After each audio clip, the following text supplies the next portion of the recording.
Ako po si Bingbong Mejaldea, dating Executive Secretary ni Pangulong Rodrigo Roa Duterte. Alam po ninyo, hindi ko talaga kaya pumunta ngayon dito dahil sa aking kalagayan.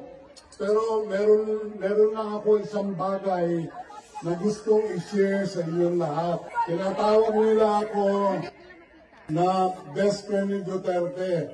Hindi. Ang tunay na best friend ni Duterte, ikaw, kayo. Alam ko po yun dahil sa 6 na taon na pagsilbi niya bilang Pangulo ng ating bayan, iisa lang ang kanyang kaibigan.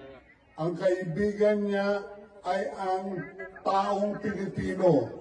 Kayo. Mahal niya kayo. Isa lang ang hihiling ko. Pagdasal nyo lang siya at suportahan natin itong laban na ito na dapat kung kailangan may hustisya, dapat ibigay sa ating bayan. Maraming salamat sa inyong lahat.